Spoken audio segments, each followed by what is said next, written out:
அஸ்ஸலாமு அலைக்கும். Welcome back to AJ's channel. இன்றைக்கி நம்ம சேனலில் ஒரு ஸ்நாக்ஸ் ரெசிபி தான், இஞ்சி கொத்து பணியாரம் தான் நான் ஷேர் பண்ணியிருக்கேன். இது அப்படியே நான் எங்கள் அம்மா கிட்டே எப்படி செய்யணும்னு கேட்டு எங்கள் வீட்டு குட்டீஸ்களுக்காக நானே செஞ்சது. ரொம்பவே சூப்பராகவும் இருந்துச்சு. நான் அப்படியே மெஷர்மெண்ட்டோடு நான் ஷேர் பண்ணியிருக்கேன். கண்டிப்பாக நீங்களும் ட்ரை பண்ணி பாருங்கள். இதுக்கு 150 நெய், 180 டால்டா எடுத்து நல்லா ஹீட் பண்ணிக்கணும். அது ஹீட் ஆகிற டைமில் 300 கிராம் சுகர் எடுத்துக்கணும். 300 கிராம் சுகரையும் நம்ம இந்த மாதிரி தண்ணியில் கரைச்சி எடுத்துக்கணும். பவுட்ரு பண்ணியும் போட்டுக்கலாம். ஆனாலும் நம்ம தண்ணியில் தான், நம்ம அப்பையிலேருந்து முன்னாடி செய்கிறப்பெல்லாம் அந்த தண்ணியில் தான் கரைச்சி ஊற்றுவாங்க. அதே மாதிரி தண்ணியில் நம்ம 300 கிராம் சுகரை நல்லா கரைச்சி எடுத்துக்கணும். 1 கிலோ மைதா மாவு நான் எடுத்திருக்கேன். இதில் தேவையான அளவு உப்பு சேர்த்துக்கிட்டேன். ரொம்பவும் உப்பு சேர்த்திங்கன்னா நம்ம சொல்லுன்னு தெரியும். அந்த இனிப்பை எடுத்து காட்டுறதுக்காக லைட்டாக கொஞ்சம் உப்பு சேர்த்துக்கிட்டேன். நல்லா கையால் மிக்ஸ் பண்ணிவிட்டு நம்ம கீயும் டால்டாவும் நம்ம ஹீட் பண்ணியிருந்தோம் இல்லையா, அது நல்லா ஹீட் ஆகி இந்த மாதிரி ஊற்றுறப்ப நல்லா சொருன்னு சவுண்டு கேட்கும். ப்ளஸ் இந்த மாதிரி பபிள்ஸாக வரணும். இந்த மாதிரி வர்ற டைமில் தான் நம்ம அதை நம்ம அந்த மாவோடு சேர்க்கணும். சேர்த்துட்டு ஆர்வ கோளாறில் கையை விட்றாதீங்க, கையை பழுத்து போயிடும். ஏன்னா ரொம்ப சூடாக இருக்கும்.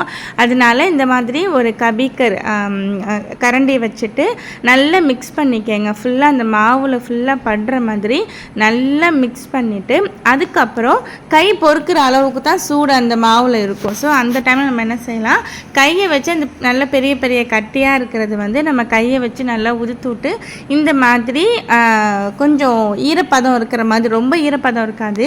ஒரு 300 கிராம் தர நம்ம சேர்த்துருக்கோம். அதனால் கொஞ்சம் நமக்கு கையில் பிடிச்சா அப்படி புடி வரணும். அந்த மாதிரி நல்லா கையால் பரட்டி விட்டுட்டு அதுக்கப்புறம் நம்ம ஜீனி கரைச்சி வச்சுருக்கோம் இல்லையா தண்ணி, அதை ஃபில்டர் பண்ணி சேர்த்துக்கணும். சேர்த்துக்கிட்டு நல்ல கையால் அந்த மாவை ஃபுல்லாக பிணைஞ்சி எடுக்கணும். நம்ம எப்படியும் 300 ml தண்ணி தேவைப்படும் 300 கிராம் சுகருக்கு.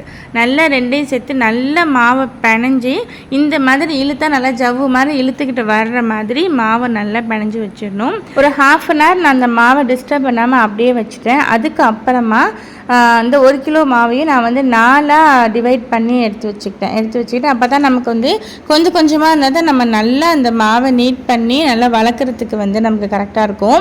அதனால நான் 4ஆக பிரித்து எடுத்துகிட்டு அந்த ஒரு உருண்டையும் எடுத்து நல்லா நான் கையால் பிசைஞ்சு நல்லா பிசையணும். நம்ம சும்மா லேஸ் பாஸாக நம்ம பிசைஞ்சு நம்ம எப்படி பிசைஞ்சாலும் நமக்கு வளர்க்குறதுக்கு அதுக்கெல்லாம் கரெக்டாக வரும்.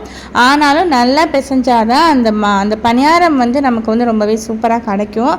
அதனால் நல்லா பிணைஞ்சி நல்லா இந்த மாதிரி பெருசாக வளர்த்தாச்சு.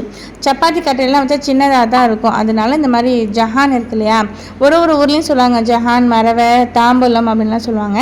எங்கள் ஊரில் ஜஹான் மரவை இந்த மாதிரி சொல்லுவாங்க. ஜஹானில் பின்னாடி திருப்பி போட்டு இந்த மாதிரி நல்லா பெருசாக வளர்த்துட்டு சைடில் உள்ள கட்டிங்ஸ்லாம் கட் பண்ணி எடுத்தாச்சு.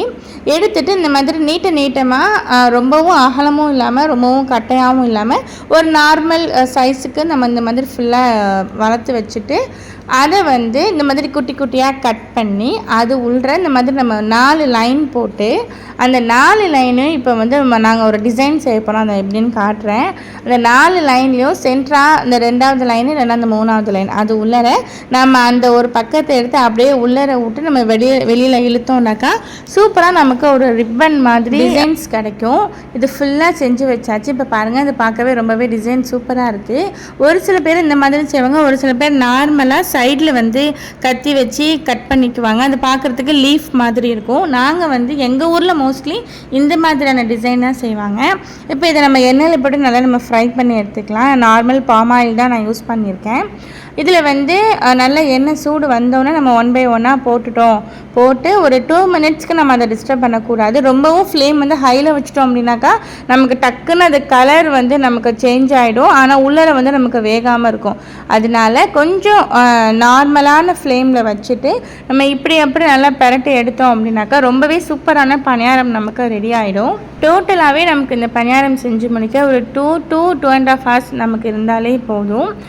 இது வந்து எப்படியும் ஒரு 20 to 25 டேஸ்க்கு நமக்கு இந்த பணியாரம் நமக்கு வீணாலாம் போகாது. இது அப்படியே இருக்கும்.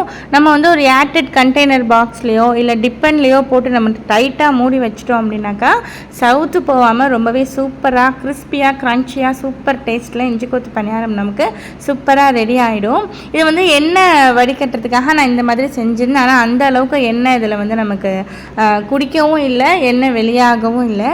ஸோ நான் வந்து எடுத்து சவுத்து போகாமல் ஒரு டிப்பனில் கொட்டி நான் வச்சுட்டேன்.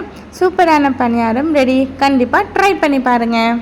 இந்த வீடியோ பிடிச்சிருந்தா உங்கள் ஃப்ரெண்ட்ஸ் அண்ட் ஃபேமிலிக்கு ஷேர் பண்ணுங்கள். மறக்காமல் என்னோடய சேனலை சப்ஸ்கிரைப் பண்ணுங்கள். இன்ஷா அல்லாஹ் இன்னும் ஒரு வீடியோவில் மீட் பண்ணுறேன். தேங்க்ஸ் ஃபார் வாட்சிங். அஸ்ஸலாமு அலைக்கும்.